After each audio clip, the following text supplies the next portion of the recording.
जिस प्रेम को उसने आसमान समझा था, वही प्रेम उसे नाली के कीचड़ में छोड़ गया, और जिस पति को उसने देवता समझकर भी ठुकराया, आज उसी देवता के दरवाजे पर खड़ी है पलक, हाथों में शर्म, आंखों में पछतावा और दिल में सवालों की आग।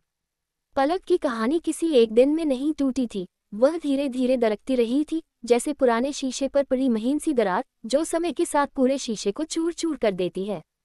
उसकी शादी आदित्य से हुई थी, शांत, जिम्मेदार, ईमानदार, शहर के एक प्रतिष्ठित स्कूल में शिक्षक, किताबों और मूल्यों से प्यार करने वाला इंसान। घर में माँ पिता नहीं थे, इसलिए पलक के लिए उसका घर सिर्फ घर नहीं, एक सुरक्षित संसार था। आदित्य ने पलक को कभी ऊंची आवाज में नहीं टोका, कभी उसकी इच्छाओं को बोझ नहीं माना।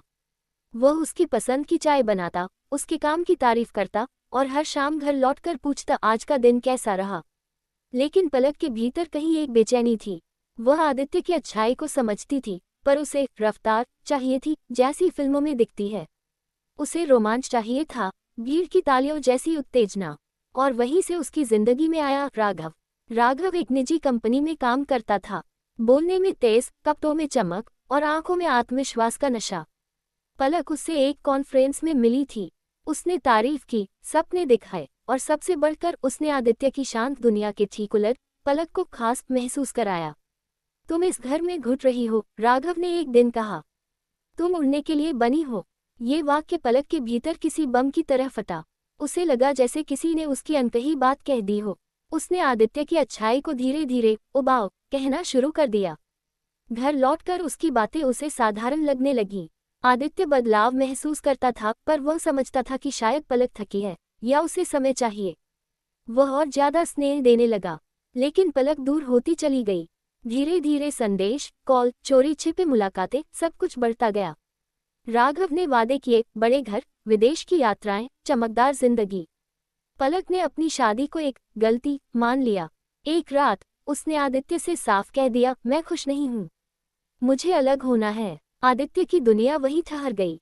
उसने पूछा क्यों? पलक के पास कोई ठोस जवाब नहीं था, बस इतना बोली, मैं तुम्हारे साथ खुद को जिंदा महसूस नहीं करती। तलाक हुआ, बिना शोर, बिना आरोपों के।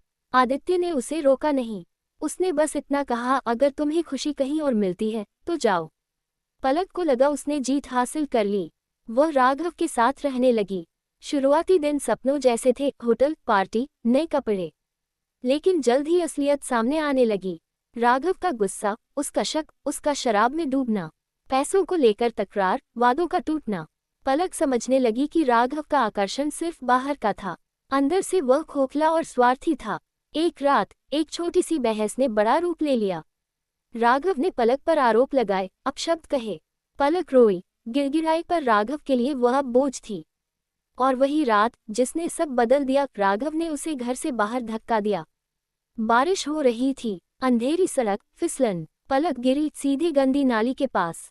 लोगों की भीड़ नहीं थी, बस कुछ गुजरती गाड़ियां और एक टूटी हुई आत्मा। पलक उठी, कपड़े गंदे, हाथ कांपते हुए। उसे लगा जैसे उसकी पूरी जिंदगी उसी नाली में बह गई हो। सुबह हुई तो पलक ने खुद को एक सरकारी अस्पताल के बरामदे में पाया।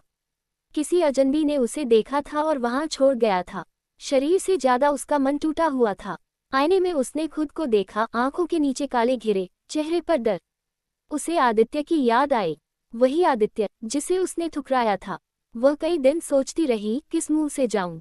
शर्म, पछतावा, दर्द सब मिलकर उसे जकड़े हुए थे। लेकिन भीतर कहीं एक आवाज थी, वह समझेगा। आखिरकार एक शाम वह आदित्य के घर पहुंची। वही दरवाजा, वही घंटी। दिल जोर जोर से धड़क रहा था। दरवाजा खुला, आदित्य सामने था। चेहरा थोड़ा दुबला, आंखों में वही शांति। पलक की आवाज कांप गई, मैं माफी चाहती हूँ। आदित्य ने उसे अंदर आने को कहा। कोई सवाल नहीं, कोई ताना नहीं। उसने पानी दिया। पलक रो पड़ी, सब कुछ बता दिया। आदित्य चुपचाप सुनता रहा। हर शब्द उसके दिल पर चोट कर रहा था, पर उसने चेहरे पर कठोरता नहीं आने दी। मैंने तुम्हें खो दिया, पलक बोली। मैंने तुम्हारी कदर नहीं की। आदित्य ने गहरी सांस ली। पलक, मैंने तुम्हें कभी नहीं, क्योंकि प्यार में वादा नहीं होता। उसने पलक को सहारा दिया, लेकिन इस बार रिश्ता वही नहीं था। आदित्य ने साफ कहा, माफ़ कर सकता हूँ पर भूल नहीं सकता। भरोसा टूटने के बाद सब पहले जैसा नहीं होता। पलक समझ गई, यह वापसी नहीं, यह सीख थी। वह कुछ समय वहीं रही, खुद को संभालने के लिए। आदित्य ने मदद की पर उम्मीद नहीं दी। पलक ने नौकरी शुरू की, खुद के पैरों पर खड़ी होने की ठानी। एक दिन जाते वक्त उसने कहा, तुम देवता नहीं थे आदित्य, तुम इंसान थे और यही तुम्हारी सबसे बड़ी अच्छाई है।